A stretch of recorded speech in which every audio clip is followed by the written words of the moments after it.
हम दोस्त अहबाब खैरियत से होंगे।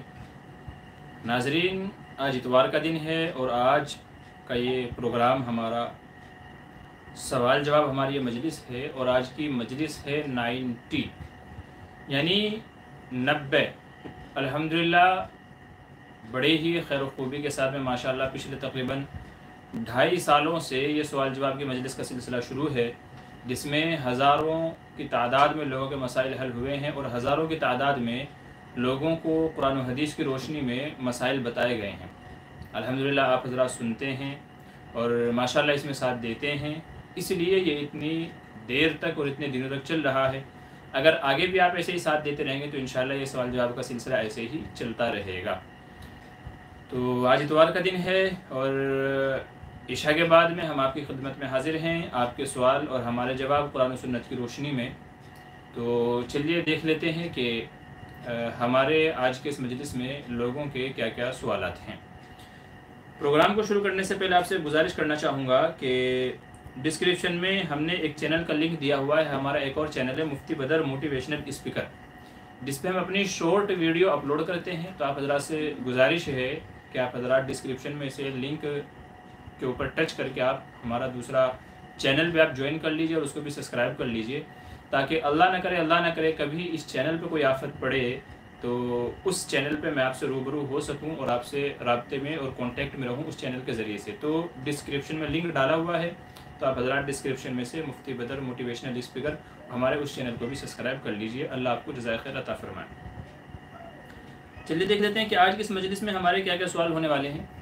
एक सवाल जो हमारे एक भाई ने पूछा था, कहते हैं कि जी लोगों में मशहूर है कि जब कुत्ते को रोटी डालना हो तो बिस्मिल्लाह पढ़ करके डाली जाए, इसलिए कि अगर बिस्मिल्लाह पढ़ करके कुत्ते को रोटी डाली, गांव देहात में, शहरों में, घरों के सामने से, गलियों में कुत्ते फिरते रहते हैं बेचारे खाने की तलाश में। जाहिर सी बात है कि उनकी रोज़ी रोटी का ज़रिया अल्लाह ने हमें ही बनाया है, तो हमें उनको रोटी हड्डी वगैरह जो भी डालते हैं उनको डालते हैं, तो बेचारे खा लेते हैं, पेट भर लेते हैं।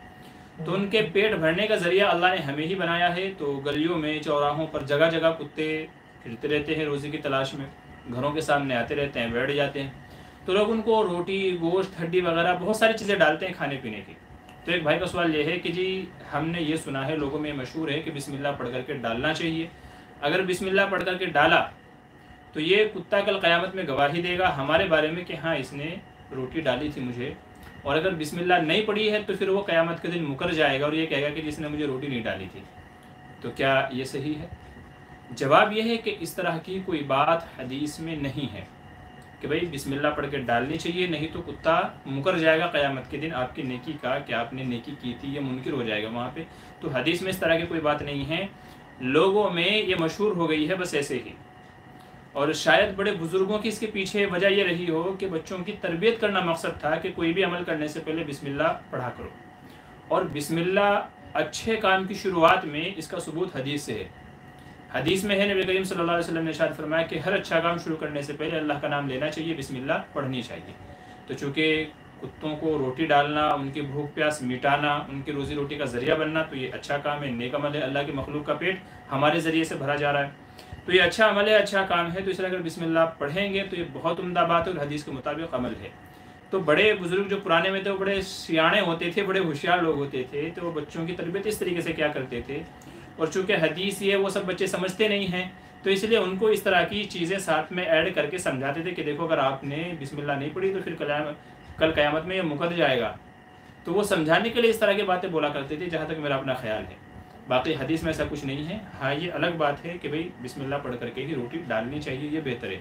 लेकिन अगर किसी ने बिस्मिल्लाह नहीं पढ़ी है और रोटी डाल दी है तो ऐसा नहीं है कि वो क़यामत में मुकर जाएगा। अगर वो मुकर जाएगा तो किरामन कातिबीन जो यहाँ लिखने वाले फरिश्ते, उन्होंने तो लिख लिया है ना कि बंदे ने क्या नेकी की है।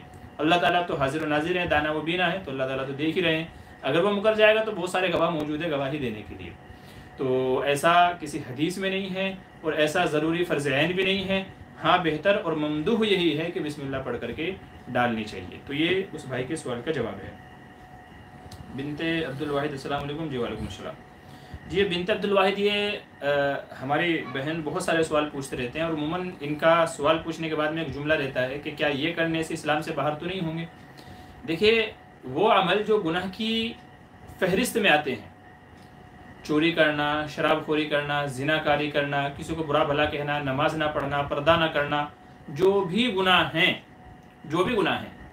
तो गुनाह करने से आदमी इस्लाम से बाहर नहीं होता जब तक के गुनाह करने को हलाल ना समझे। गुनाह करने को जब तक के हलाल समझकर ना किया जाए या तो उसका इनकार ना किया जाए, तब तक के इस्लाम से बाहर नहीं होता। इस्लाम से बाहर कब होगा? जबकि मिसाल के तौर पे शराब पी रहा है और शराब पीने को जायज़ समझ रहा है कि जायज़ है, हालांकि इस्लाम में तो हराम है, लेकिन वो जायज़ समझ रहा है, तो हराम को हलाल समझने से इस्लाम से बाहर होगा, और या तो उसका इनकार करने से इस्लाम से बाहर होगा। इनकार करने से मुराद ये जैसे कोई औरत पर्दा नहीं करती है, गुनहगार है। लेकिन अगर कोई औरत यूं कह दे कि मैं पर्दे को नहीं मानती, मैं पर्दे को नहीं मानती, ये इस्लाम में है ही नहीं क्या, ये फालतू की बातें लगा रखी हैं, कोई अगर इस तरीके से इनकार कर दे। ऐसे कोई बंदा दाढ़ी कटाता है, दाढ़ी नहीं रखता है, तो गुनाह है, लेकिन इस्लाम से बाहर नहीं होगा। हाँ, अगर वो यूँ कह दे कि दाढ़ी इस्लाम में है ही नहीं, ये क्या फालतू की बातें हैं, फालतू पुरानी चीज़ें, इस्लाम में दाढ़ी वाड़ी मैं नहीं मानता, तो फिर इस्लाम से बाहर हो जाएगा। तो इस्लाम से बाहर होने के लिए 2 शर्तें हैं। नंबर 1 तो ये उसको हलाल समझ करके करे, गुनाह है, हराम है, लेकिन हलाल और जायज़ समझ करके कर रहा है। नंबर 2 इस्लामी अमल है लेकिन उसका इनकार कर रहा है, कहता है मैं नहीं मानता, तो इस्लाम से बाहर होगा। लेकिन अगर गुनाह कर रहा है लेकिन गुनाह समझ करके, बस आदत बनी हुई है, गुनाह कर रहा है, तो फिर कहते हैं कि गुनाह का तो उसको गुनाह होगा ही, लेकिन इस्लाम से बाहर नहीं होगा। तो ये हमारी बहन है, इनका उमूमन यही सवाल होता है। देखो अभी भी इन्होंने भी क्या वही सवाल किया है कि क्या कह रहे हैं, अच्छा लड़का लड़की के मैसेज चैटिंग पे इजाब कबूल से निकाह तो नहीं होता? जी नहीं, इससे निकाह नहीं होता। चैटिंग में बातचीत कर रहे हैं व्हाट्सएप पे, अगर इस तरीके से इजाब कबूल से निकाह हो जाने लग जाए, मैं पहले भी अर्ज कर चुका हूँ कि आधी दुनिया के ऐसे ही निकाह हो जाएं, आधी दुनिया के निकाह हो जाएं, चूँकि आजकल बॉयफ्रेंड गर्लफ्रेंड आम मसला है, और रात भर चैटिंग करते रहते हैं मोबाइल में एक दूसरे से, I love you too, I love you, same to you, miss you too, पता नहीं क्या क्या बोलते रहते हैं। तो अगर चैटिंग में इस तरीके से कह दिया जाए तो फिर तो आधी दुनिया के निकाह ऐसे हो जाए रातों रात, माँ बाप को पता चले बेटी ने किसी और से निकाह कर लिया। इसीलिए इस्लाम ने शर्तें लगाई हैं कि निकाह के सही होने के लिए शर्त यह है 2 अक्लमंद बालिग मुसलमान मर्द निकाह की मजलिस में मौजूद हों, दुल्हा भी मौजूद हो, दुल्हन भी मौजूद, यानी लड़का लड़की दोनों निकाह की मजलिस में मौजूद हों, और साथ में 2 गवाह भी मौजूद हों, तो निकाह होगा, नहीं तो निकाह नहीं होगा। समझ रहे हैं? तो शरीयत ने जो शर्तें लगाए हैं वो बड़ी अहम हैं और बहुत फ़ायदेमंद है, बहुत मुफीद हैं, तब जा करके निकाह होता है, तो ऐसे नहीं होता है। हाँ, फ़ोन पे निकाह करने की कुछ शक्लें हैं, तो वो मेरी वीडियो है, मैंने 2 वीडियो बना करके डाली हुई है कि ऑनलाइन या फ़ोन पे निकाह कैसे हो सकता है, क्या उसका तरीक़ाकार है, तो वो एक ख़ास सूरत है, तो वो आप उन वीडियोस में जाके देख सकते हैं कि अगर ऑनलाइन किसी को फ़ोन पे निकाह करना है, मिसाल के तौर पर लड़का सऊदी में दुबई में रहता है, लड़की यहाँ है, लेकिन निकाह करना चाहते हैं, तो कैसे करेंगे, तो उसकी एक ख़ास कंडीशन है, तो वो आप वहाँ जा कर के वीडियोज़ में देख लीजिएगा, इंशाल्लाह वहाँ आपको मालूम पड़ जाएगा।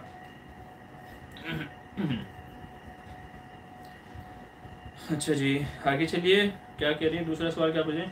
लड़की की तरफ जहाँ तक उसे याद कोई गवाह नहीं, और लड़के की तरफ का पता नहीं, और शरीयत का भी नहीं पता, शराइत का भी नहीं पता, लड़की को बाद में देखा किसी ने या नहीं पता, नहीं होगा। मैंने पूरा मसला आपके सामने बयान कर दिया, जब तक के गवाह मौजूद नहीं होंगे तब तक के नहीं होगा। सुदैर कह रहे हैं, मुफ्ती साहब मेरे वालिदैन एक फ़िरक़े से ताल्लुक़ रखते हैं, मैं हदीस के मुताबिक नमाज पढ़ता हूँ तो वो मुझ पर गुस्सा करते हैं बहुत, तो मैं छुपकर नमाज पढ़ूँ और उनको झूठ बोल दूँ तो क्या? नहीं, देखिए झूठ बोलना तो जाहिर से बात है, झूठ बोलने का गुनाह तो अपनी जगह है। अभी आप कह रहे हैं किस फ़िरक़े से ताल्लुक़ रखते हैं, देखिए नमाज तो कोई भी फ़िरक़े वाला हो हदीस के मुताबिक ही पढ़ता है, शाफ़िउल मसलक वाला हो वो भी हदीस के मुताबिक नमाज़ पढ़ता है, हम्बलीउल मसलक हो वो भी, मालिकुल मसलक हो वो भी, और हनफी हज़रात भी। अब हनफी हज़रात में आगे जितनी कैटेगरी हैं तो वो सब भी हदीस के मुताबिक पढ़ते हैं।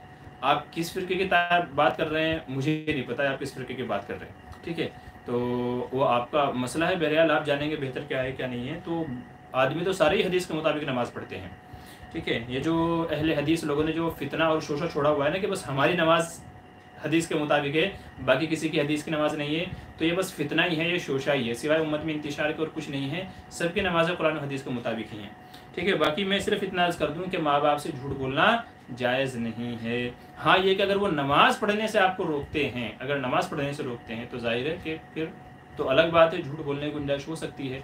लेकिन अगर वो नमाज़ पढ़ने से नहीं रोकते हैं और आप क्या ख़ास तरीका बयान कर रहे हैं वो तो मुझे पता नहीं है, लेकिन बस ये अर्ज़ करूँगा कि माँ बाप से झूठ नहीं बोलना चाहिए, झूठ नहीं बोलना चाहिए। जो भी आपका मसला है उसका मिल बैठ के हल निकालना चाहिए।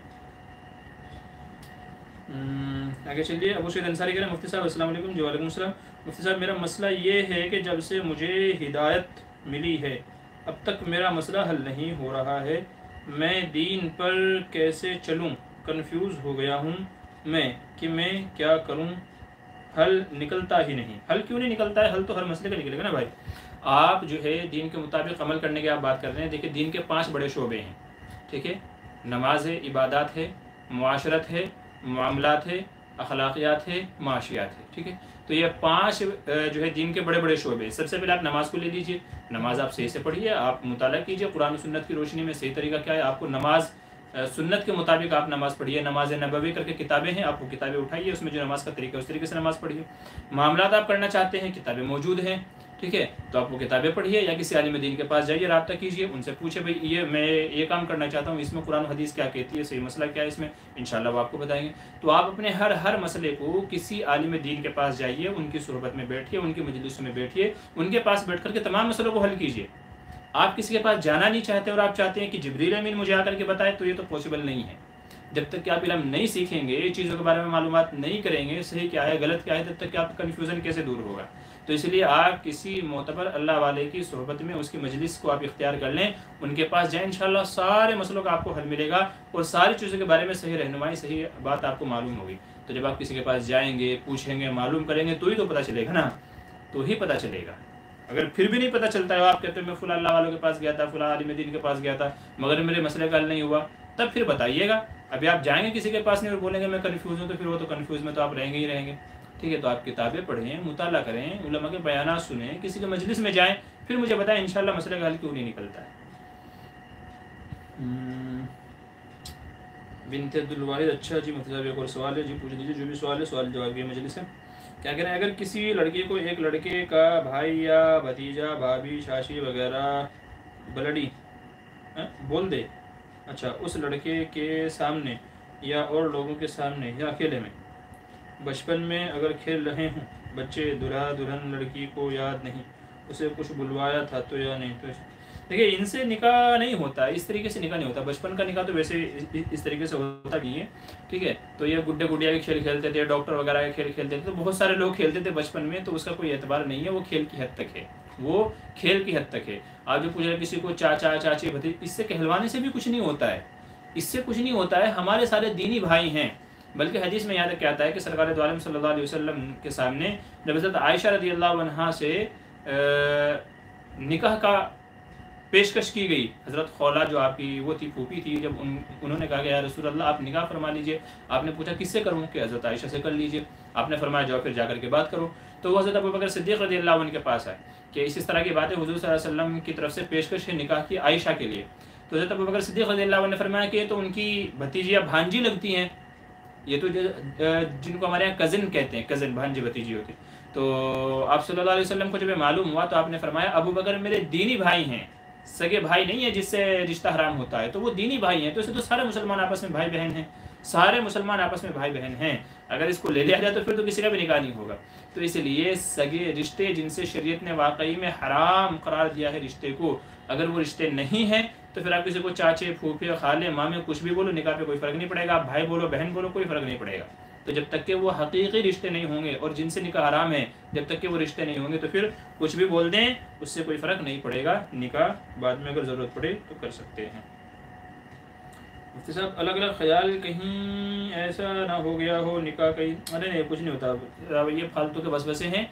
मुझे भी आप वसवसों के बीमार लगती हैं, ऐसा नहीं है। वसवसों का शरीयत में कोई एतबार नहीं है। जब तक कि किसी चीज़ के बारे में यकीन ना हो, उसका कोई एविडेंस प्रूफ ना हो, तब तक के सिर्फ शक की बुनियाद पे मसाइल नहीं रखे जाएंगे। शक की बुनियाद पे शरीयत फैसला नहीं करती है।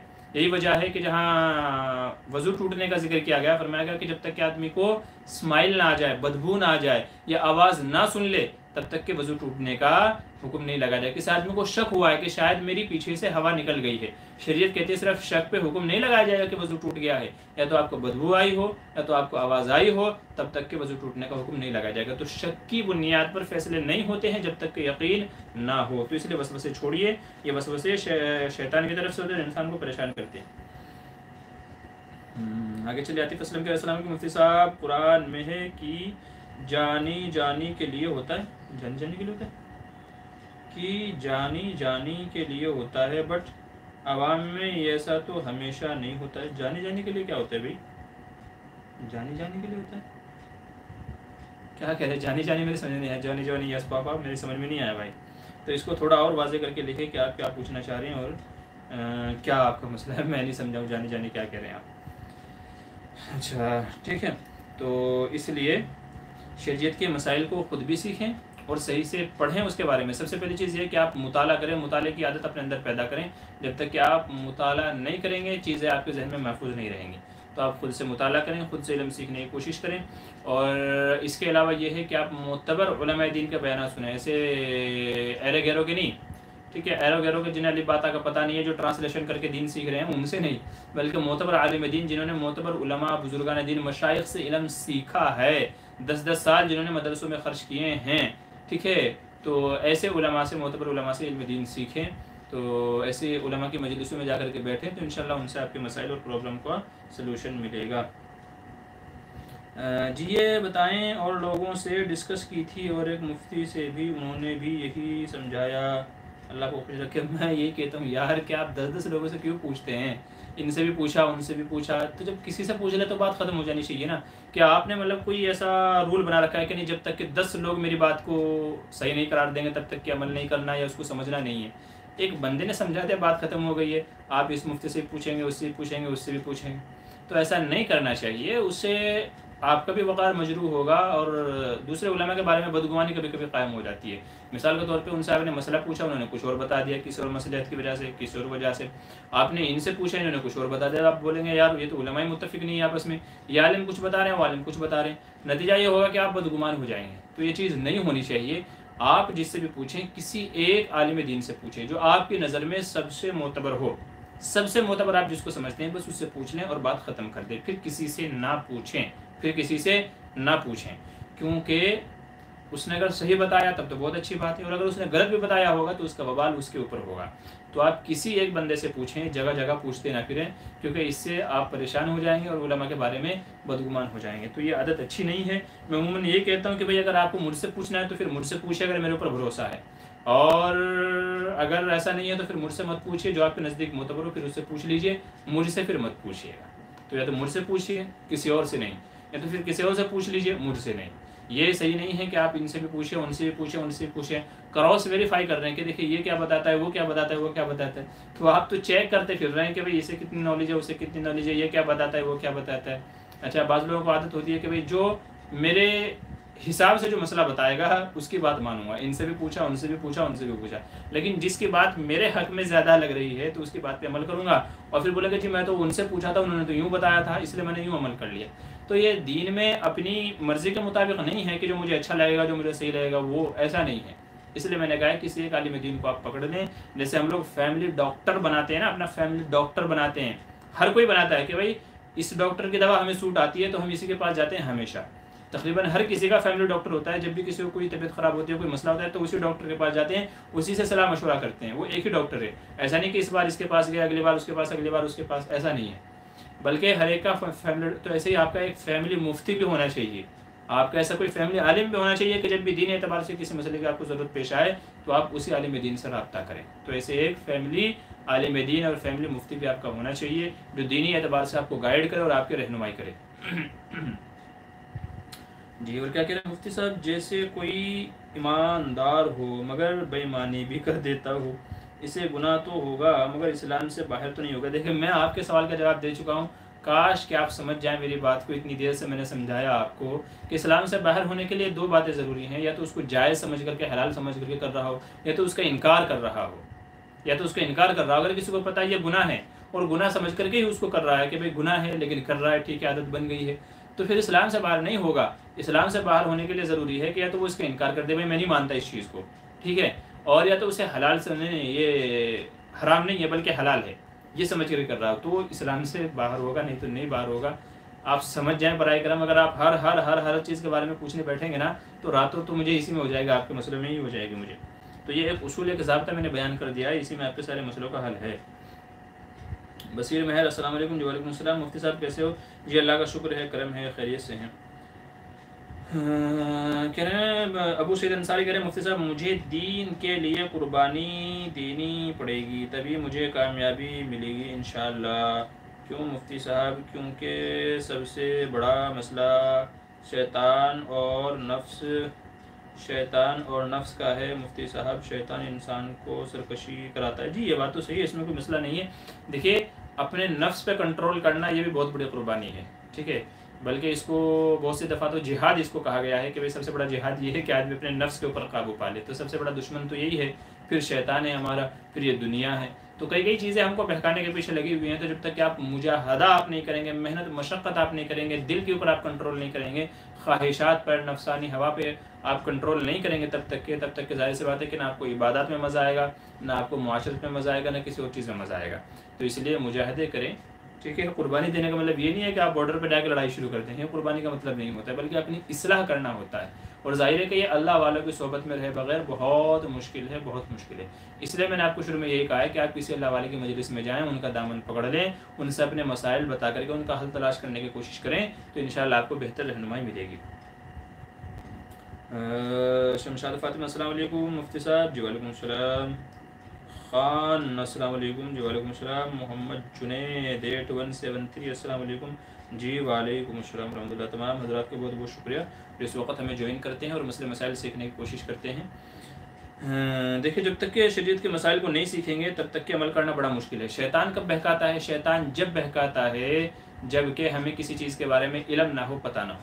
क्योंकि जब पता नहीं होगा तो आदमी नादानी में गलत पर अमल कर लेगा। मिसाल के तौर पे आदमी को पता नहीं है कि ये ट्रेन दिल्ली जा रही है कि कोलकाता जा रही है। आदमी को पता नहीं है कि कलकत्ता जा रही है कि दिल्ली जा रही है। अब वो कन्फ्यूज़ है। तो अब वो जिस ट्रेन में बैठा है दिल्ली समझ करके हो सकता है वो कलकत्ता जा रही हो, क्योंकि पता तो उसको है नहीं। लेकिन जब वो पता कर लेगा कि भाई दिल्ली जाने वाली कौन सी है और कलकत्ता जाने वाली कौन सी है, तो वो कन्फ्यूज़ नहीं होगा, न शैतान उसे बहका सके, क्योंकि उसके पास अब इल्म है। उसको पता है भाई दिल्ली ये जा रही है तो वो इसी में बैठेगा, कलकत्ता वाले में क्यों बैठेगा वो।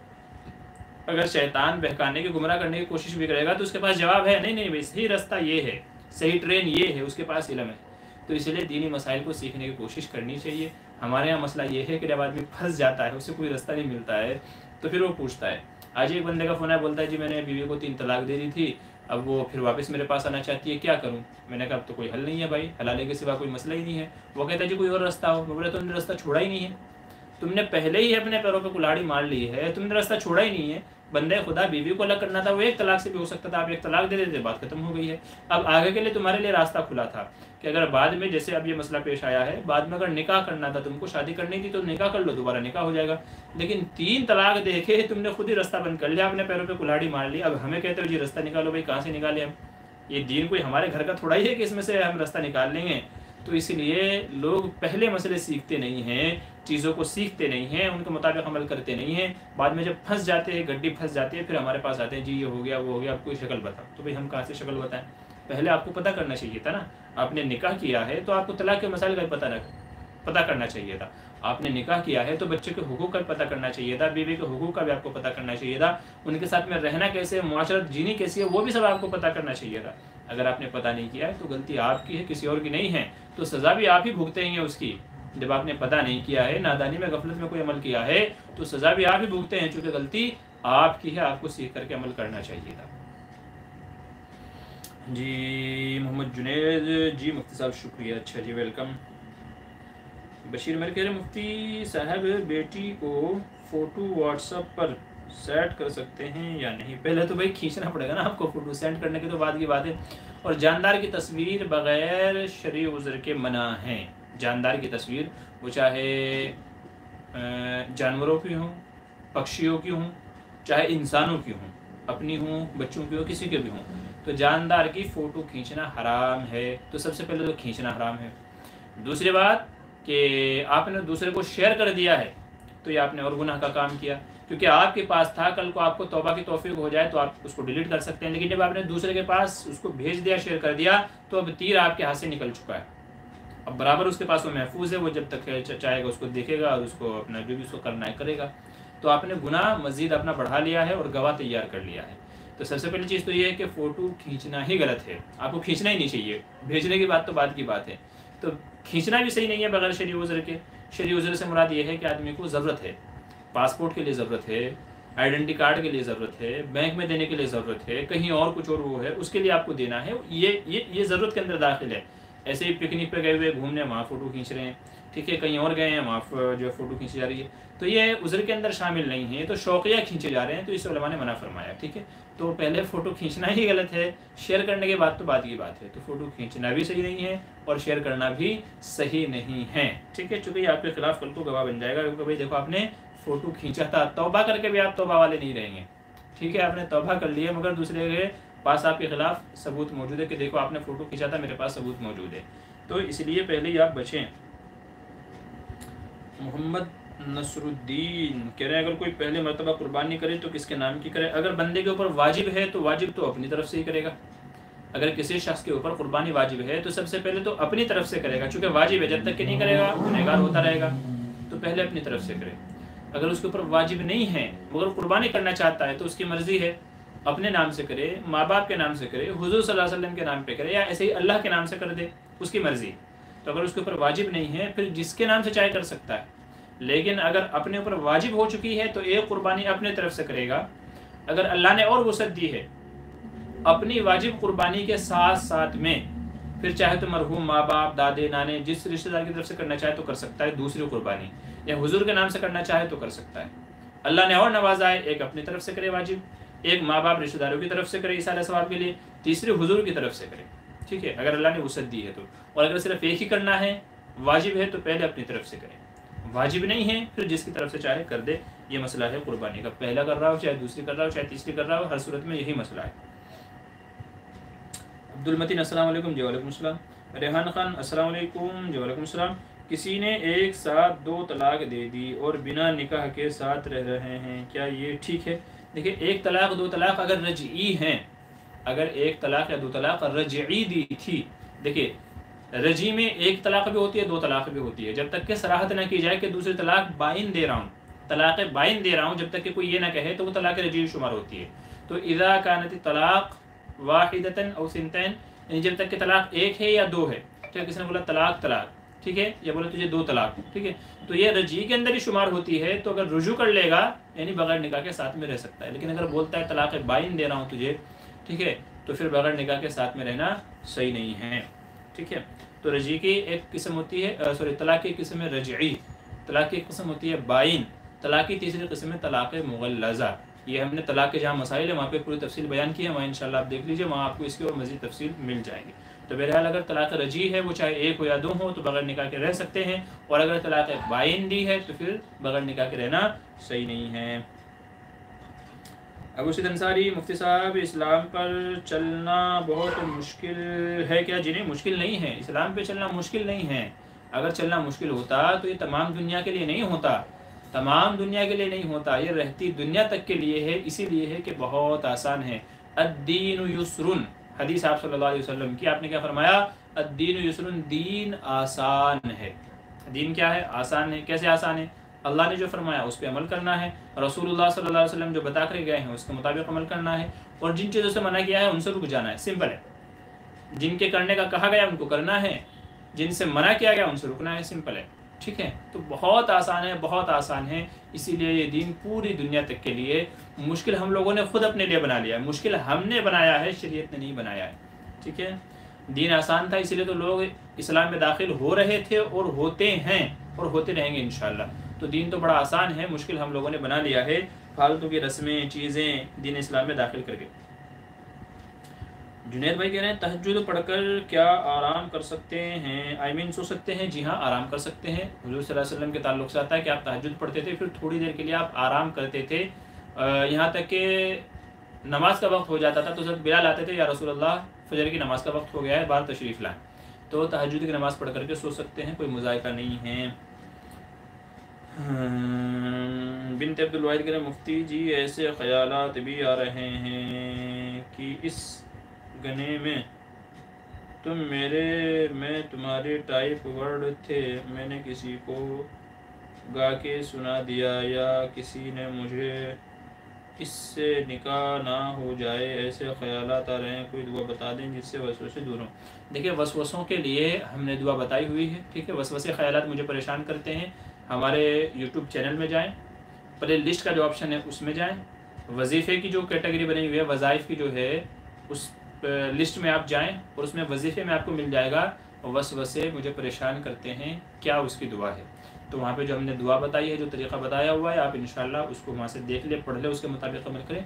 इंशाल्लाह वसवसों की, बुरे ख़यालात की जो ये आपके अंदर कह लीजिए शैतान की तरफ से जो चीज़ें आ रही हैं, इंशाल्लाह वो सब ख़त्म हो जाएंगी, ठीक है। तो ये सारे ख़यालात ही हैं, वसवसे ही हैं। आप बहुत जहनी मरीज़ लगते हैं, या तो लगता है आप ऐसे लोगों के बयान सुनती हैं जिनसे आदमी जहनी मरीज़ हो जाता है। एक औरत मुझे कहती है, बल्कि उसने ऐसी बातें बताई, मैं मस्जिद में बैठा हुआ था, सारे लोग मेरे पास आए कि जी मसला है क्या, ये मसला है क्या, क्योंकि जाहिर सी बात है कि सिर्फ उनको मेरी आवाज़ जा रही थी, उस औरत की तो आवाज़ मुझे आ नहीं रही थी जो मुझसे बातचीत कर रही थी। तो मस्जिद में मैं बैठा हुआ था, मैंने कॉल सुन लिया, बोला चलो कॉल सुन लेता हूँ किसका है। तो तकरीबन उसने 15 से 20 मिनट मुझसे बात की है। वो कहती है कि जी मुफ्ती तारिक मसूद साहब के बयान सुन सुन करके मैं जहनी मरीज़ हो गई हूँ, मैं जहनी बीमार हो गई हूँ, और मेरा 8 साल का बच्चा है, उसके ताल्लुक़ से मुझे ऐसे गंदे गंदे ख्यालात आते हैं, ऐसी चीज़ें आती हैं मुझे कि जिसकी कोई इंतहा नहीं है। वो इस कदर रो रही थी, इस कदर रो रही थी जिसकी कोई इंतहा नहीं है, क्योंकि वो उन्होंने कुछ मसाइल बताए होंगे, जो हुर्मत मुसाहरत वगैरह के जो मसाइल हैं कि भाई माँ बेटे को छू ले शहवत से तो हराम हो जाती है, बेटा माँ को छू ले शहवत से तो माँ हराम हो जाती है। तो वो कहते हैं जी मैं अपने बच्चे को प्यार करने से भी डरती हूँ, मैं अपने बच्चे को प्यार करने से भी डरती हूँ। कभी कभी मेरे बाप के ताल्लुक़ से मेरे ख्यालात, मुझे गंदे ख्यालात आ जाते हैं। हालांकि मेरा बाप क्या है, नमाजी है, 5 वक्त नमाज है, पर उसकी तरफ से कुछ नहीं है, 1% नहीं है, बाप जैसी मुक़द्दस हस्ती। लेकिन जब आदमी किसी चीज़ के कोई मसले वगैरह सुनता है, कुछ इस तरह की बातें होती हैं, तो आदमी जहनी मरीज़ हो जाता है। तो उसका कहना यह था कि जी मैं मुफ्ती तारिक मसूद साहब के बयान सुन सुन के मैं जहनी मरीज़ हो गई, इस कदर रो रही थी वो कि जी कोई हल बताएं कि क्या हल है। मैं उसको कहा भाई ऐसा है कि आप जिस घर में रहती हैं, जहाँ आपका वालिद साहब रहता है, आप वो घर छोड़ दें, कहीं और जा कर के रह ले। कि जी मुमकिन नहीं है, मेरा शौहर बाहर रहता है, सऊदी में कहीं और रहता है, तो अब मैं अकेली कहाँ जाके रहूँगी। मैंने कहा बीच में दीवार पर्दा आप कायम कर दे, आड़ कायम कर दे, अपने बाप से ना मिले। तो कहती है कि ये कैसे मुमकिन है, मेरा बाप है, ना मिलूँ ना देखूँ, ये कैसे मुमकिन है, वो तो मेरा बाप है। तो उसको बहुत सारे सोल्यूशन बताए, लेकिन उसके पास मतलब उसका तोड़ का कोई ना कहे ऐसा वैसा वैसा वैसा। तो मैं परेशान होकर के बोला अल्लाह के बंदे तू ही बता कि मैं करूँ तो क्या करूँ, क्या इसका तुझे हल बताऊँ, इतने सारे तुझे हल बता रहा हूँ, लेकिन तो कोई भी मानने को तैयार नहीं है। तो अब ये है कि भाई उनके बयान ना सुने, मुफ्ती तारिक मसूद साहब के बयान ना सुने कि जिनकी आप सुन करके ये जहनी मरीज़ हो गए हैं। तो लगता है कि शायद आप भी किसी के बयान सुनते हैं जो इस तरह के आपको इस तरह के इतने सारे वसवसे आपके अंदर पैदा हो गए हैं। तो कभी कभी ऐसा होता है कि आदमी इस तरह की बातें सुनता है, पढ़ता है, तो उससे जहनी मरीज़ हो जाता है। तो अगर इस तरह की सूरत हाल है तो अल्लाह के वास्ते ऐसे लोगों के बयान फिर आप या उस तरह के बयान ना सुने, ठीक है, उस तरह के बयान ना सुने या ऐसे लोगों के बयान ना सुने जब तक कि आप नॉर्मल नहीं हो जाते हैं और ये ख्यालात आपका पीछा नहीं छोड़ देते हैं। तब तक कि हमने जो दुआ आपको बताई है आप वहाँ जाकर के आप देख लीजिए, वसवसों से निजात की दुआ। इंशाल्लाह आपको दुआ पढ़िए तो अल्लाह आपकी इन वसवसों से हिफाजत फरमाएगा। अच्छा आगे चलिए, बशीर मैंने कह रहे हैं 2-3 साल की बेटी को मोबाइल दिखाना चाहिए? जी नहीं दिखाना चाहिए, नहीं दिखाना चाहिए भाई। बच्चों की जो आंखों की वो बड़ी हसास होती हैं, ये जो हमारी आंखें हैं नाजुक हैं, ये बड़ी नाजुक होती हैं बच्चों की। अगर आप बचपन में दिखाएंगे ना उनकी आंखों की रोशनी खत्म हो जाएगी। आप डॉक्टरों के तजज़िया पढ़ें, डॉक्टर लोगों ने इसको जहर कहा है बच्चों के लिए। इससे बच्चों की फिजिकल ग्रोथ भी रुक जाती है, ठीक है। बच्चों की जो बॉडी के अंदर ग्रोथ होनी चाहिए, बढ़ोतरी होनी चाहिए, वो नहीं बच्चे बल्कि लुखे सुखे पहलवान टिड्डी पहलवान बच्चे रह जाते हैं, उनके अंदर हड्डी गोश्त वगैरह बढ़ता ही नहीं है। आंखों की रोशनी कमज़ोर पड़ जाती है, बचपन में आंखों पे चश्मा लग जाता है, दिमाग के एतबार से कमज़ोर हो जाते हैं, दिमाग फिर काम नहीं करता क्योंकि उनके जहन में बचपन में ही वो सारे कार्टून ये सारी चीज़ें भर दी गई होती हैं। तो इसलिए बच्चों के लिए मोबाइल जहर है, जहर है, जहर है। जब तक कि बच्चा बालिग नहीं हो जाता, 15 साल का नहीं हो जाता, तब तक उसके हाथ में मोबाइल नहीं देना चाहिए। अगर आप दे रहे हैं, आप बच्चे की जिस्मानी ग्रोथ को भी रोक रहे हैं, आप बच्चे के जहन को भी रोक रहे हैं, आप बच्चे की नज़र भी कमज़ोर कर रहे हैं, आप बच्चे का दिमाग भी आप ख़राब कर रहे हैं। ये डोरेमोन कार्टून फुला फुला, ये भीम, ये पता नहीं कैसे कैसे इन चीज़ों ने बच्चों का दिमाग ख़राब कर दिया है। और यही मोबाइल देख करके बच्चों के अंदर हिंसा का जज्बा पैदा होता है, हिंसा का जज्बा। एक कितना 10-11 साल का बच्चा या कितना 12 साल का बच्चा था, बाहर किसी कंट्री का, शायद यूएस का था, वो मसला था, वो घर से बंदूक ला के उसने कई सारे लोगों को मार दिया है। कहाँ देखा है जी? मोबाइल में देखा है जी। क्योंकि जब मोबाइल हाथ में दे दिया वो पता नहीं क्या क्या देखेगा। तो बच्चों के अंदर भड़काऊ जज्बात उसके अंदर पैदा होते हैं मोबाइल के अंदर देख देख के, चूंकि जो वो देखेगा वैसे वो बनने की कोशिश करेगा। बच्चे की पूरी लैंग्वेज खराब हो जाती है। आप यकीन मानिए, कल मैं एक बच्चे की वीडियो देख रहा था, मैंने अपनी अहलिया को भी दिखाया कि देखो ये हाल हो गया है, मोबाइल ने बच्चों को क्या बिगाड़ दिया है। मेरे ख्याल से वो बच्चा 1 साल का भी बच्चा नहीं होगा, 1 साल का भी बच्चा नहीं होगा, सही से बोल नहीं पा रहा था, उसका बाप उसको मार रहा था, बच्चा माँ की गोद में था यूं, और वो कह रहा है मैं झुकेगा नहीं इंशाल्लाह, मैं झुकेगा नहीं इंशाल्लाह। बच्चा कह रहा है, 1 साल का बच्चा ये कह रहा है, उसका बाप उसको मार रहा है। अब बोल के बता, अब बोल के मतलब बाप तंबी कर रहा है, उसको समझाना चाह रहा है, सुधारना चाह रहा है, लेकिन बच्चा समझ नहीं रहा है। 1 साल का बच्चा तोतली जुबान से कह रहा है मैं झुकेगा नहीं, स्टाइल भी कर रहा है ये वाला, मैं झुकेगा नहीं। अब बोलो ये साला जो है झुकेगा कि नहीं झुकेगा, क्या मसला होगा इसका बड़ा होकर के, आप मुझे बताइए। तो ये सारा कहाँ से आ रहा है? माँ खास करके क्या करती है, बच्चों से पीछा छुड़ाने के लिए, वो रो रहे हैं, परेशान कर रहे हैं, उससे बचने के लिए क्या करती है? उनके हाथ में मोबाइल थमा देती है, और वो मोबाइल बच्चों के जहन में जहर भर देता है, बच्चों के दिमाग को कमज़ोर, आंखों को कमज़ोर, और ऐसे ही बॉडी को कमज़ोर कर देता है। तो मोबाइल बच्चों के लिए जहर है, जहर है, जहर है। खुदारा अपनी नई नस्ल को अगर आप उनकी भलाई चाहते हैं तो मोबाइल से दूर रखें। ठीक है, उम्मीद है बात आपकी समझ में आ गई होगी। मोहम्मद शुएब, सुन्नत की तीसरी रकात में सूरह फातिहा के बाद सूरत पढ़ना भूल गया और सजदे साहू भी नहीं किया तो सुन्नत अदा हो जाएगी? जी नहीं होगी, दोबारा नमाज पढ़नी पड़ेगी। ठीक है, वाजिब है सुन्नत की 4 रकात में सूरह फातिहा के बाद सूरत मिलाना वाजिब है। अगर छूट दिया और सजदे साहू भी नहीं किया तो नमाज नहीं होगी। अब उसी तरह मैं 2 साल से खाली गुनाह होता फिर दीन पर चलता, फिर गुनाह होता फिर दीन पर चलता हूँ, मैं डिप्रेशन में आ गया हूँ। इसलिए तो कहा है कि किसी अल्लाह वाला की सोबत इख्तियार कर लें। आदमी अकेला रहेगा तो इसी तरीके से होता रहेगा, शैतान बहकाता रहेगा, गुमराह करता रहेगा, आदमी डिप्रेशन में चला जाएगा। तो इसलिए कह रहा हूँ अल्लाह वालों की सोबत आप इख्तियार कर लें, किसी के मजलिस में जाना शुरू कर दें, इंशाल्लाह तमाम मसलों का हल निकल जाएगा। आतिफ असलम करें, मुफ्ती साहब जुमे की नमाज अदा करके लोगों ने जो नबी के नाम पे जो हंगामा किया, इसके बारे में आपका क्या ख्याल है? देखिए आजकल के हालात आपको पता है कैसे हालात हैं, तो मेरा मशवरा ये है कि कोई भी अमल हमारे जो कायदीन हैं, हमारे जो रहबर हैं जिनके ऊपर हमें भरोसा है, जो मोतबर हैं, उनके राय मशवरे के बगैर कोई कदम ना उठाएं। क्योंकि ऐसी फ़ौज जो है ना वो बेतुकी फ़ौज होती है, बेतरतीबी फ़ौज होती है, उसका लीडर तो कोई होता नहीं है, उसका लीडर कोई होता नहीं है। कल को जब हालात पड़ेंगे तो संभालेगा कौन? कल को हालात पड़ेंगे संभालेगा कौन? अभी मैंने एक वीडियो देखी, वो गिन रहा था 32 लोगों को, पूरे 32 गिन करके पुलिस ने हिरासत में डाला है। सवाल ये है कि इनको अब निकालेगा कौन? इनको निकालेगा कौन?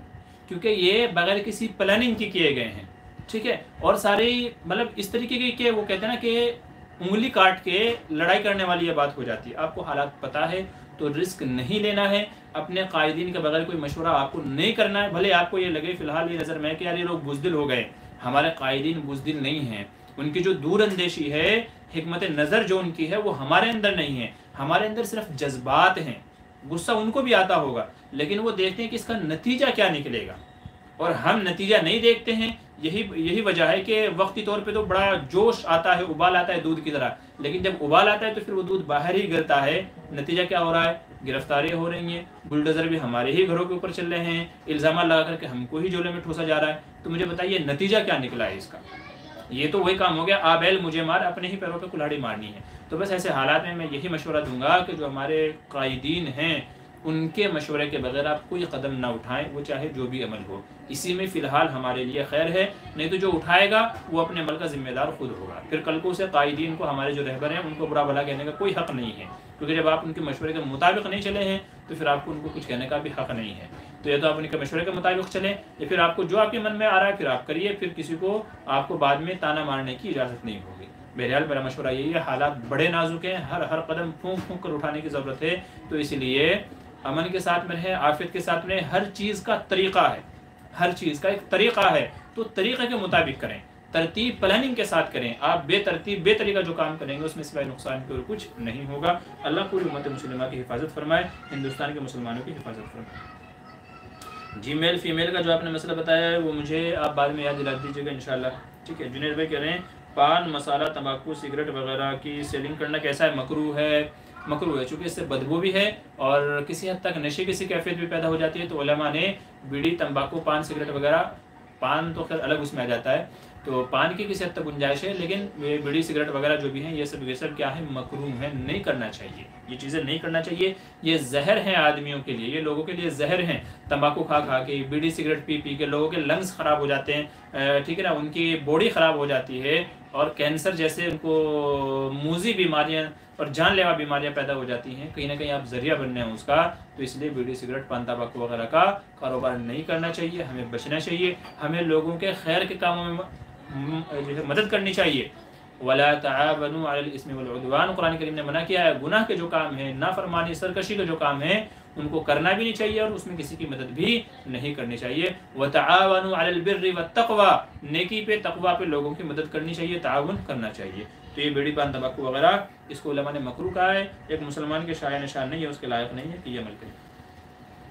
जी आगे चलिए। मुफ्ती जी अगर कोई 3 जुमा छोड़ दे, वली हदीस डिफ़ाइन कर दें। देखिए कोई यानी वो जो हदीस में कहा गया कि बहुत सारे लोग ये समझते हैं कि ये काफिर हो जाता है, तो काफिर तो नहीं होता है। हाँ ये कहा गया कि भाई अल्लाह उसके दिल पे मोहर लगा देते हैं कि फिर खैर की बात उसके दिल में नहीं जाएगी। तो किसी ने अगर ऐसे ही, बल्कि हदीस में भी है कि जो तहामुनन छोड़ दे, यानी सुस्ती गफलत की वजह से छोड़ दे, तो अल्लाह उसके दिल पे मोहर लगा देते हैं, ठीक है। लेकिन अगर कोई उज़्र है उसके पास में, कहीं कंपनी में जॉब करता है, कोई और मसला है, वो टाइम पे छुट्टी नहीं मिलती है नमाज के लिए, तब तो ये उज़्र के अंदर दाखिल है। अगर कोशिश यही करनी चाहिए कि भले 10 मिनट के लिए आए, छुट्टी लेकर क्या करेंगे, जुमे की नमाज़ पढ़नी चाहिए। अगर कोई उज़्र है तब तो वो इस हदीस के अंदर दाखिल नहीं है। लेकिन अगर किसी के पास उज़्र नहीं है, सुस्ती में अगर वो जुमे छोड़ देता है, 3 जुमे छोड़ देता है, तो फिर हदीस में कहा गया अल्लाह उसके दिल पर मोहर लगा देते हैं। हाँ अगर कोई जुमे का इनकार कर देता है, मैं जुमा उमा मानता ही नहीं हूँ, मुझे पढ़ना ही नहीं है, ठीक है, मैं मानता ही नहीं हूँ जुमे की नमाज को, तो फिर वो काफिर हो जाएगा। तो अगर इनकार करे तो काफिर, सुस्ती की वजह से छोड़े तो गुनहगार, अल्लाह दिल पर मोहर लगा देते हैं। अगर उज़्र की वजह से छोड़े तो उम्मीद ये है कि शायद अल्लाह की तरफ से गुनाह ना मिले। अगरचे कोशिश क्या करनी चाहिए कि जुमे की नमाज पढ़ते रहना चाहिए। बशीर मेहर मुफ्ती साहब, कल मेरा 10वीं का रिज़ल्ट आएगा, आप दुआ करें ज़रूर। जी अल्लाह आपको जिस फील्ड में आप काम कर रहे हैं अल्लाह आपको तरक्की से नवाजे, अल्लाह आपके हक़ में खैर के फैसले फरमाए, बेहतराई के फैसले फरमाए। जो आपसे बात ना करना चाहता है तो आप उसे हमेशा के लिए किनारा कर सकते हैं, सही है या गलत है? ऐसा नहीं है। देखिए किसी से बिल्कुल क़त्ए ताल्लुक़ करना हराम है। आपको किसी से बातचीत नहीं करनी है तो सिर्फ सलाम दुआ की हद तक रखें, लेकिन आप बोलचाल ही बंद कर दें, क़त्ए ताल्लुक़ कर लें, हदीस में इससे मना किया गया है, ऐसा नहीं करना है, ठीक है। हाँ ये है बस सिर्फ सलाम दुआ की हद तक रखें, बाकी उससे कोई मेल जोल ताल्लुकात ना रखें और उससे ज़्यादा मेल मिलाप ना रखें। लेकिन अगर कहीं मिल जाए तो सलाम दुआ कर लें, ठीक है, ये तरीका उसका हो सकता है। आपने बिल्कुल ही किनारे हटा दिया, साइड हटा दे भाई, ख़त्म, अब उसका मरना जीना भी ख़त्म, बोलचाल भी ख़त्म, तो ये जायज़ नहीं है, हदीस में से मना किया गया है। मोहम्मद शुएब, 4 रकात सुन्नत में अगर भूले से पहली रकात में सूरह फलक और दूसरी में सूरह नास पढ़ी है तो 2 रकात किस तरह पढ़ी करे? जिसमें भी वैसे ही करें, फिर अपना दोबारा फिर फलक पढ़ ले, फिर नास पढ़ ले, कोई हर्ज की बात नहीं है।